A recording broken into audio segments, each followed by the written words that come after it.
बढ़ते आगे रुक कर लेंगे अगली बड़ी खबर का, जहां बिश्नोई परिवार पर रणजीत चौटाला ने निशाना साधा है। दरअसल उन्होंने कहा है कि पार्टी से बड़ा कोई नहीं है, कोई ये ना समझे कि उनके बिना पार्टी का काम नहीं चलेगा। जो साथ नहीं फिर उसे कमल का फूल नहीं मिलता, मिल भी जाए तो रणजीत चौटाला नहीं मिलता। बीजेपी का टिकट नहीं मिलने से नाराज है बिश्नोई परिवार और इसको लेकर रणजीत चौटाला का बयान सामने आया है। उन्होंने साफ तौर पर कहा है कि पार्टी से बड़ा कोई नहीं है, जो साथ नहीं है उसे कमल का फूल फिर नहीं मिलता है, मिल भी जाए तो रणजीत चौटाला नहीं मिलता। बीजेपी का टिकट नहीं मिलने से दरअसल बिश्नोई परिवार नाराज है। बिश्नोई परिवार में नाराजगी है और ऐसे में एक बार फिर से बयानबाजी तेज हो गई है।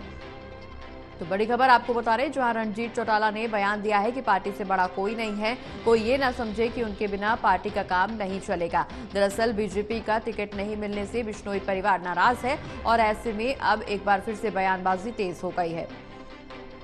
और इसी खबर पर ज्यादा जानकारी के लिए हमारे साथ हमारे associate editor doctor Mahesh Kumar phone line पर जुड़ गए। महेश जी, बिश्नोई परिवार की नाराजगी अब साफ तौर पर देखने को मिल रही है, चूंकि बीजेपी का टिकट नहीं मिला है इसलिए बिश्नोई परिवार नाराज है और ऐसे में बयानबाजी तेज हो गई है। रणजीत चौटाला ने साफ कर दिया है कि कोई ये न समझे कि उनके बिना पार्टी नहीं चलेगी।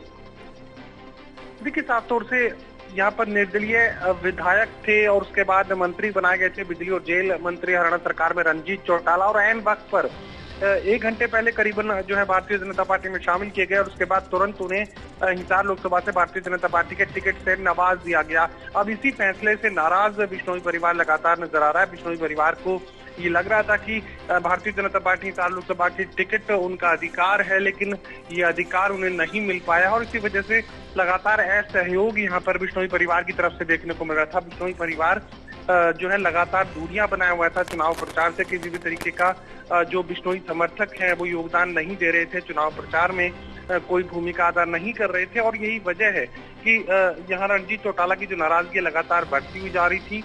और आदमपुर विधानसभा क्षेत्र में जब चुनाव प्रचार के मकसद से बिना भव्य बिश्नोई जो कि कुलदीप बिश्नोई के बेटे भी हैं, आदमपुर से विधायक भी हैं, वहां पर आदमपुर के इलाके में पहुंचते हैं तो ना तो कुलदीप बिश्नोई तो पहले से नदारद हैं चुनाव प्रचार से। भव्य बिश्नोई एक कार्यक्रम में जब यहाँ पर कार्यालय का उद्घाटन किया जाना था उस वक्त मुख्यमंत्री और पूर्व मुख्यमंत्री की मौजूदगी में इस कार्यक्रम में यहाँ मौजूद रहे थे, लेकिन उसके बाद से नदारद यहाँ पर भव्य बिश्नोई नजर आ रहे हैं। तो ऐसे में आदमपुर विधानसभा क्षेत्र में चुनाव प्रचार के दौरान भव्य बिश्नोई की गैर मौजूदगी की वजह से इस तरह का बयान यहाँ पर रणजीत चौटाला की तरफ से दिया गया। रणजीत चौटाला ये कह रहे हैं कि कोई ये ना समझे कि पार्टी का काम उनके बिना नहीं चलेगा।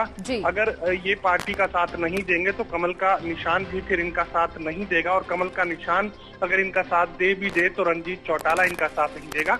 यानी अप्रत्यक्ष रूप से बिना कोई नाम लिए यहाँ पर बिश्नोई परिवार के लिए एक धमकी भरे लहजे में जवाब देते हुए नजर आए हैं रणजीत चौटाला। चलिए, बहुत बहुत शुक्रिया महेश जी, ये तमाम जानकारी हमारे दर्शकों तक पहुँचाने के लिए।